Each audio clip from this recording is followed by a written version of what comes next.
श्री सद्गुरु महाराज की जय। शांति संदेश अप्रैल 2018 ईस्वी।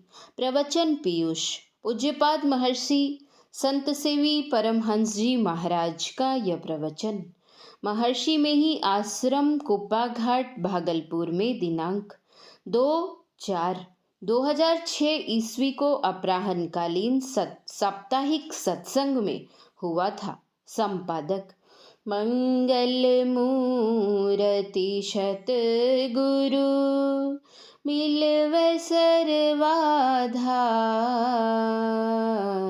मंगलमय मंगल करण विनवो बारंबार। धन्य धन्य सतगुरु सुखद महिमा कही न जाय।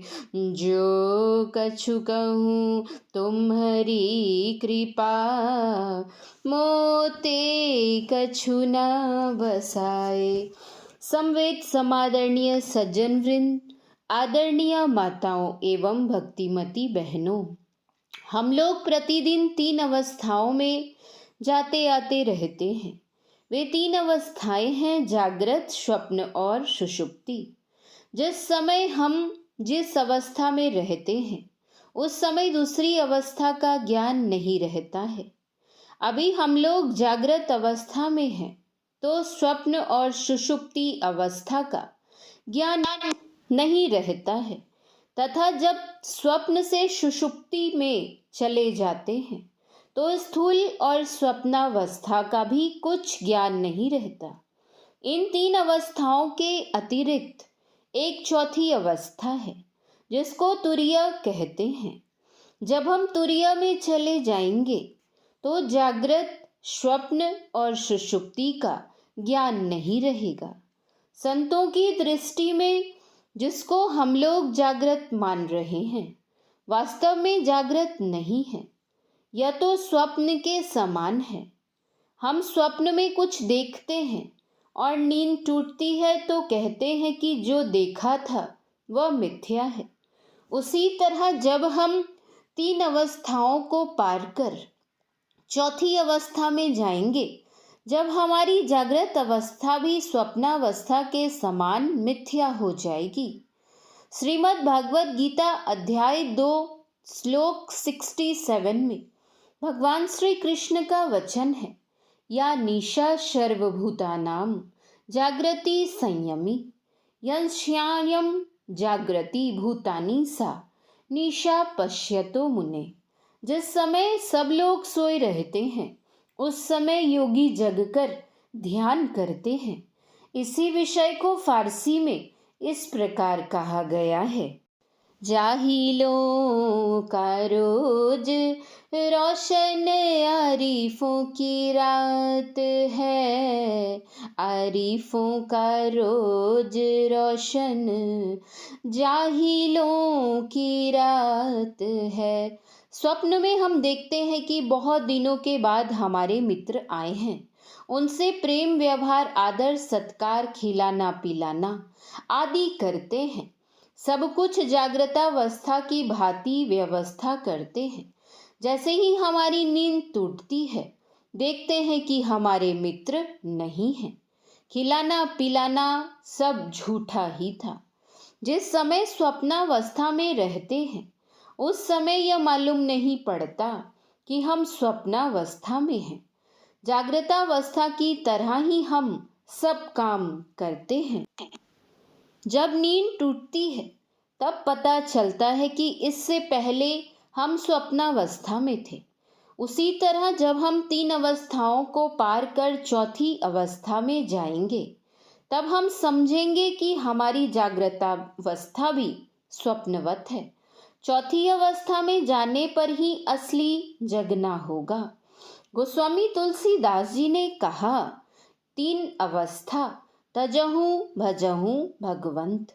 यदि भगवत भजन करना है तो 3 अवस्थाओं को छोड़िए, तुरीय में प्रवेश कीजिए, वहीं से जगना शुरू होगा। वैसे तो संसार के लोग प्रतिदिन सोते जागते हैं, लेकिन यह असली जगना नहीं है, यह तो बहिर्मुख जगना है। संत दरिया साहब कहते हैं, माया मुख जागे सभे, सो सूता कर जान, दरिया जागे ब्रह्म दिशी, सो जागा परमान। गोस्वामी तुलसीदास जी का वचन है, मोहनिशा सब सोवनिहारा, देखिया स्वपन अनेक प्रकारा। जब हम लोग जगे रहते हैं तो संतों की दृष्टि में सोए रहते हैं। हम जानते हैं कि हमारी पत्नी है, हमारे पति हैं, हमारे पुत्र हैं, हमारी संपत्ति है, हमारा कुटुंब है, हमारा परिवार है, सब कुछ जानते हैं। लेकिन स्वप्नावस्था में चले जाने पर सब भूल जाते हैं। उस समय में जो कुछ देख रहे हैं उसी को सत्य मानते हैं। उसी तरह संत लोग कहते हैं, जब तुरिया में जाएंगे तो सारे संसार को भूल जाएंगे। संसार स्वप्नवत मालूम होगा। सपने जे ही सन होई लड़ाई, जागत समूझत मन सकुचाई। स्वप्न में हम देखते हैं कि हमारे साथी आए हुए हैं और वाद विवाद में उनसे झगड़ा हो गया। झगड़ा में जो सब होना था सब हो गया। लेकिन जैसे ही नींद टूटती है तब मन में लज्जा आती है कि यह सब झूठा ही था। उसी प्रकार जब तीसरी अवस्था को पार कर चौथी अवस्था में जाएंगे तब मालूम पड़ेगा कि संसार स्वप्नवत है। महात्मा गांधी जी ने लिखा है, जब सब लोगों की रात होती है तब जोगी उसमें जगते हैं। जो साधक होते हैं वे सवेरे ही खा पी लेते हैं और रात में जगकर ध्यान करते हैं। श्री रामकृष्ण परमहंस जी ने कहा है, जब सब लोग सो जाते हैं साधक उठकर ध्यान करते हैं। लोग समझते हैं कि मसहरी में सोए हुए हैं। गोस्वामी तुलसीदास जी ने कहा है, यही जग जामिनी जागी ही जोगी, परमारथी प्रपंच वियोगी। जो जोगी होते हैं वे संसार रूपी रात्रि में जगे रहते हैं और वे प्रपंच त्यागी होते हैं। प्रपंच ही माया है। माया कहाँ तक है? गोचर जहाँ लगी मन जाई, सो सब माया जाने हूँ भाई। रामचरितमानस। इंद्रियों से जो कुछ भी हम ग्रहण करते हैं, मन जहाँ तक जाता है और मन से जो कुछ ग्रहण करते हैं, सब माया ही माया है। सब विषय ही विषय है। स्थूल विषय, सूक्ष्म विषय, सूक्ष्मतर विषय और सूक्ष्मतम विषय, इन सब को पार करके जाने पर ही अज्ञान की नींद खुलेगी और असली जगना होगा। विषयों से जगने का आरंभ आज्ञा चक्र से होता है। जैसे हम सोए हुए हैं, कोई उठाता है तो उठकर बैठ जाते हैं। उठने के बाद भी ऊँघते हैं, पूरी तरह जगे हुए नहीं हैं। उसी तरह तुरिया में जाने पर भी मोहावरण बिल्कुल हटता नहीं है।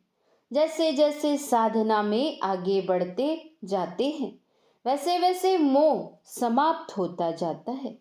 गोस्वामी तुलसीदास जी ने कहा है, चौथ चारि परिहरहु, बुद्धि मन चित अहंकार, विमल विचार परम पद, निज सुख सहज उदार। जहाँ तक मन, बुद्धि, चित्त, अहंकार हैं, सबों को छोड़िए। जब तक ये रहेंगे तब तक मोह दूर नहीं होगा, परम पद में प्रवेश नहीं कर सकेंगे और ना पूरा जगना होगा।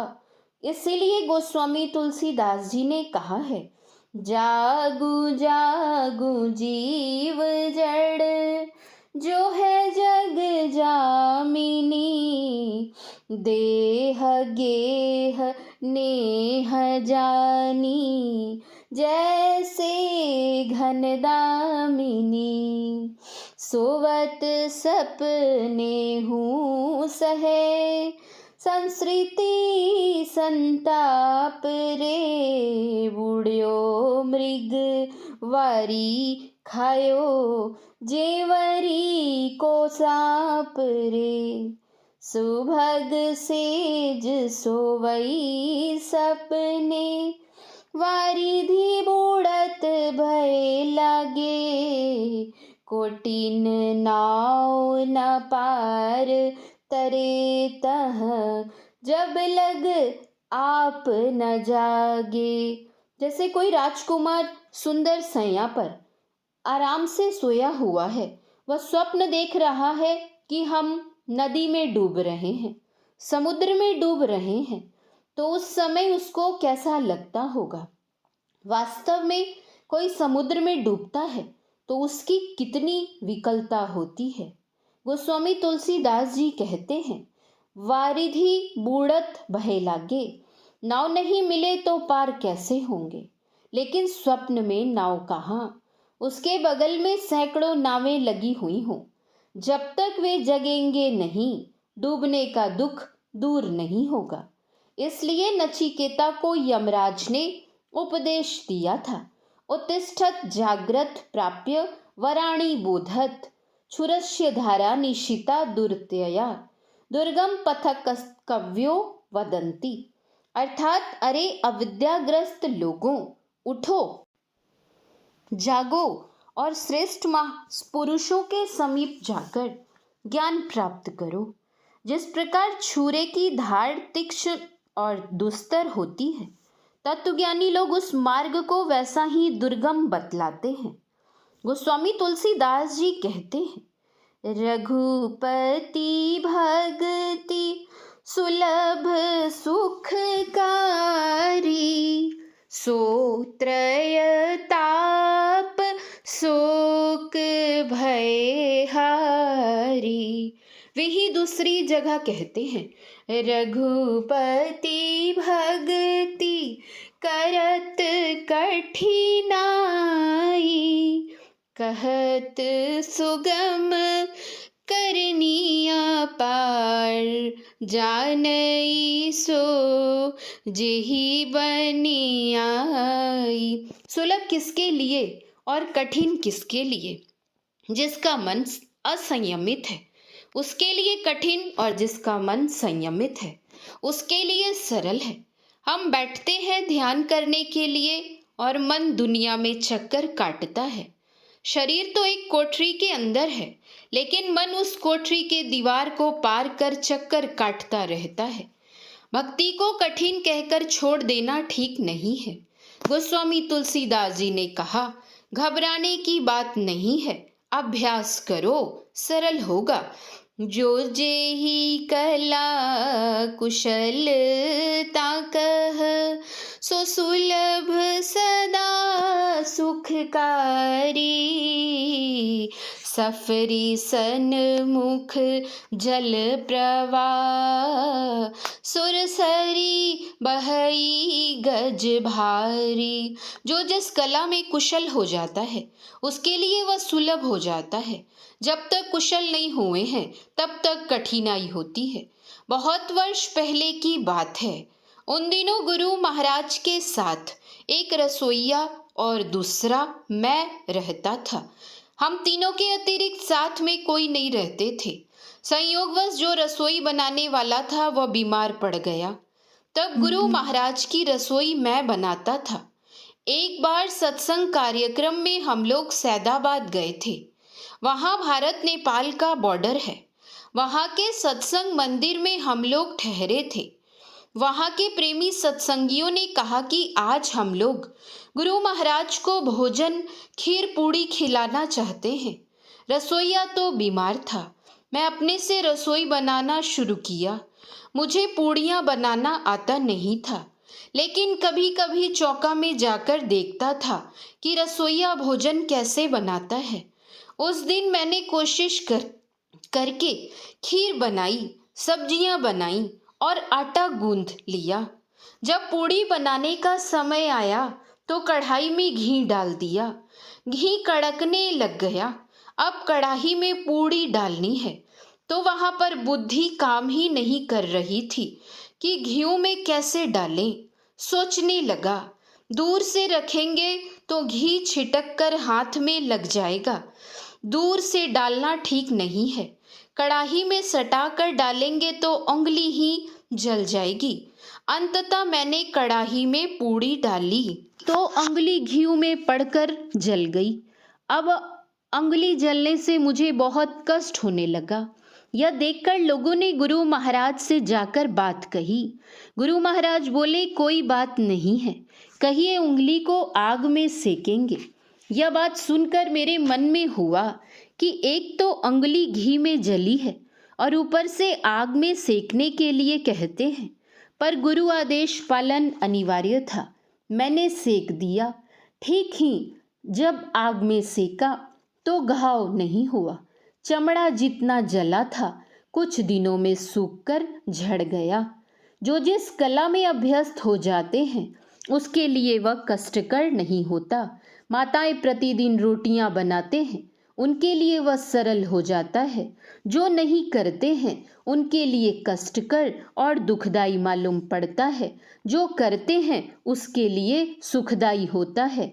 किसी भी कला में कोई कुशल कैसे होता है? बारंबार अभ्यास करते करते।